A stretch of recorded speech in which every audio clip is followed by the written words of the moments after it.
अध्यक्ष महोदय, खुद मेरी जिंदगी का यह बहुत मार्मिक क्षण है। पहली दफा स्थानीय निकायों में स्त्री की भागीदारी तय करने वाला संविधान संशोधन मेरे जीवन साथी राजीव गांधी जी ही लाए थे। उन्होंने लाए थे जो राज्यसभा में 7 वोटों से गिर गया था। बाद में प्रधानमंत्री पीवी नरसिम्हा राव जी के नेतृत्व में कांग्रेस सरकार ने ही उसे पारित कराया। आज उसी का नतीजा है कि देश भर के स्थानीय निकायों के जरिए हमारे पास 15 लाख चुनी हुई महिला नेता है। संसद के विशेष सत्र का तीसरे दिन की कार्यवाही शुरू हुई। लोकसभा में महिला आरक्षण विधेयक यानी नारी शक्ति वंदन विधेयक पर बहस की शुरुआत हुई। कांग्रेस की पूर्व अध्यक्ष सोनिया गांधी ने कहा कि ये मेरे पति राजीव गांधी का सपना था। इसके साथ ही उन्होंने जाति जनगणना की भी मांग की। सोनिया गांधी ने कहा कि अध्यक्ष महोदय, आपने मुझे बोलने की इजाजत दी, इसके लिए मैं आपकी आभारी हूँ। भारतीय राष्ट्रीय कांग्रेस की तरफ मैं नारी शक्ति वंदन अधिनियम 2023 के समर्थन में खड़ी हुई हूँ। उन्होंने कहा कि धुएं से भरी हुई रसोई से लेकर रोशनी से जगमगाती हुई स्टेडियम तक भारत की स्त्री का सफर बहुत लंबा है, लेकिन आखिरकार उसने मंजिल को छू लिया है।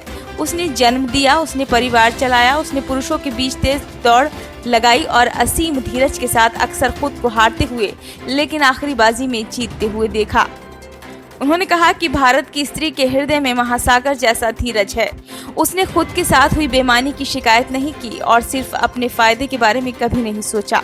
उसने नदियों की तरह सबकी भलाई के लिए काम किया है और मुश्किल वक्त में हिमालय की तरफ अडिग रही।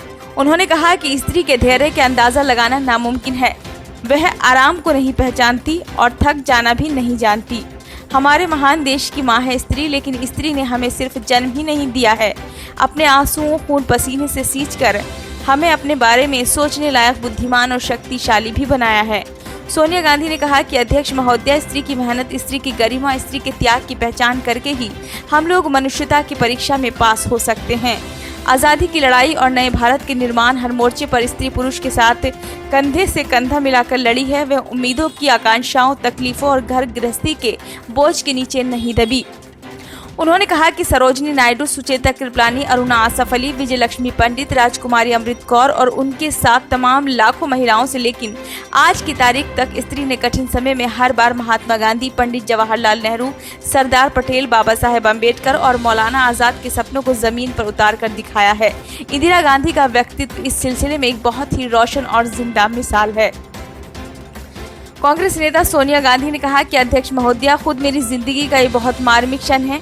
पहली दफा स्थानीय निकायों में स्त्री की भागीदारी तय करने वाला संविधान संशोधन मेरे जीवन साथी राजीव गांधी ही लाए थे, लेकिन राज्यसभा में 7 वोटों से गिर गया था। बाद में प्रधानमंत्री पीवी नरसिम्हा राव जी के नेतृत्व में कांग्रेस सरकार ने ही उसे पारित कराया। आज उसी का नतीजा है कि देश भर के स्थानीय निकायों के जरिए हमारे पास 15 लाख चुनी हुई महिला नेता हैं। उन्होंने कहा कि राजीव गांधी का सपना अभी तक आधा ही पूरा हुआ है। इस विधेयक के पारित होने के साथ ही वह पूरा होगा। उन्होंने कहा कि कांग्रेस पार्टी इस विधेयक का समर्थन करती है। हमें इसके पास होने से खुशी है, मगर इसके साथ साथ एक चिंता भी है। उन्होंने कहा, मैं एक सवाल पूछना चाहती हूँ। पिछले 13 वर्षों से भारतीय स्त्रियां अपनी राजनीतिक जिम्मेदारी का इंतजार कर रही हैं और अब उन्हें कुछ वर्ष और इंतजार करने के लिए कहा जा रहा है। कितने वर्ष? 2, 4, 6 या 8 वर्ष? क्या भारत की महिलाओं के साथ ये बर्ताव उचित है? उन्होंने कहा कि भारतीय राष्ट्रीय कांग्रेस की मांग है कि विधेयक फौरन अमल में लाया जाए, लेकिन इसके साथ ही जातिगत जनगणना कराकर schedule caste, schedule tribe, OBC की महिलाओं के आरक्षण की व्यवस्था की जाए।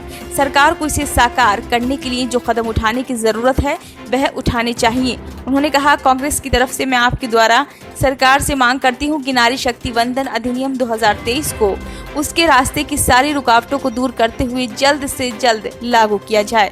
ऐसा करना न सिर्फ जरूरी है बल्कि संभव भी है। ब्यूरो रिपोर्ट, नई दिल्ली।